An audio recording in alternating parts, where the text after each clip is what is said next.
Back thickness, density in the upper, middle, and lower back. When I hear this, I'm thinking heavy progressive weights, foundational compound movements, rows, pulls, hinges. If you're not focusing on these, you're likely leaving gains on the table. The thickness and density of the back not only includes the obvious lower back, middle back, and upper back, but the rear delts and the traps. And if you want that fully thick and yoked look, you definitely don't want to skip on the small details. For me personally, I start my back thickness focused pull days with a rear delt specific lat pull down, the super wide grip rear delt pull down.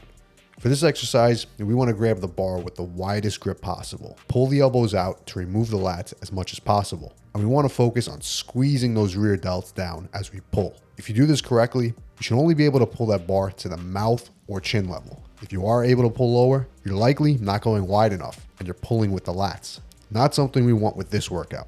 The entire range of motion for this exercise is the top of the lift. So we want to go for that full stretch at the top, get the tension in the rear delts, and then pull and squeeze down. You should keep your torso upright here, keep the elbows wide, and focus on driving those arms straight down. If you do this correctly, this movement will hammer those rear delts. After this exercise, the upper back and rear delts should be super pumped and warm here. Now, we're going to move on to the wide grip cable row. Again, the goal here is not to target the lats. We'll save that for another day. But the goal today is to hammer that middle and upper back more here. To do so, we want to take a wide grip and we want to focus on pulling the bar, not to the belly button, but pull it to the lower chest. That will force those elbows out and allow us to pull with the middle and upper back. These first two movements, they're all about the squeeze. And we're not onto the heavy loading movements just yet. I'm currently dieting and I'm down about 20 pounds in the last 10 weeks.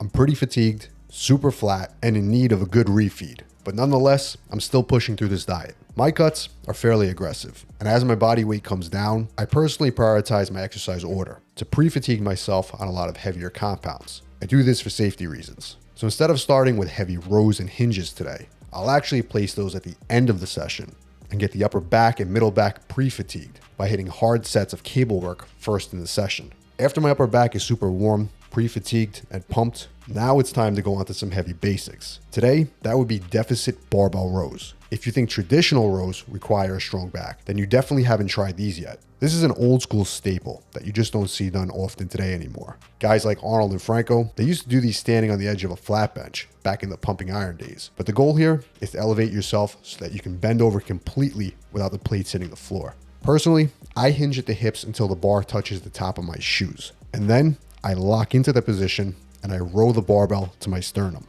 Locking in this position requires a ton of strength on the lower back. And by keeping my elbows slightly out on this exercise, but not completely flared, I'm using a technique on the row like this that lights up my entire back. From the traps, the middle back, the rear delts, the lats, all the way down to the lumbar. I mean, if there's one exercise that attacks every part of the back, this is it. A few hard sets here and your back will be cooked. This is not something that you want to rush progression on. You want to keep your form tight, your technique strict, and protect that lower back. But this exercise is something you want to focus on improving long term. After that, we still have more rowing to do if we want to finish off the upper back. So we're going to do a row in a similar fashion here with similar technique, but due to the lower back fatigue from the barbell rows, we're going to use a chest supported row option here with dumbbells. You can do these more upright if you want to hit more trap and upper back, or you could do them more flat like I'm doing them if you want to nail that middle back. Today, I've got plenty of work lined up for the other parts of the back. So I'm dedicating all of my rowing movements to the middle back. With your lower back completely out of the movement here, the key here to get the most out of this exercise is to drive those elbows back and squeeze.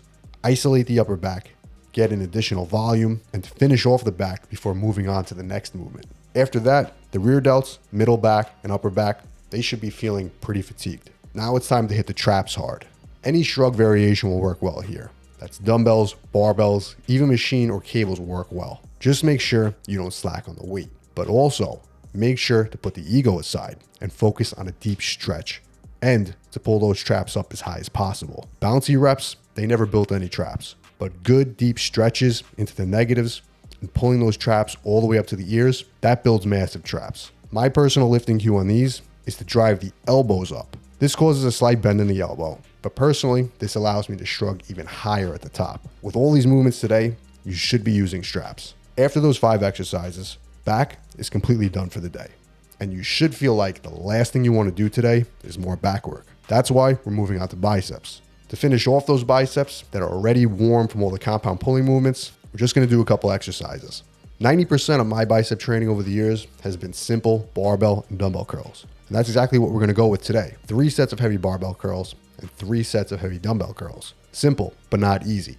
When people hear curls, they think an easy isolation exercise that you do a couple sets on to fill in the gaps. But if you want your biceps to grow, the intensity of these sets should be no less than any of the heavy work we've done previously today, especially at this point in the workout. I'm already visibly fatigued here.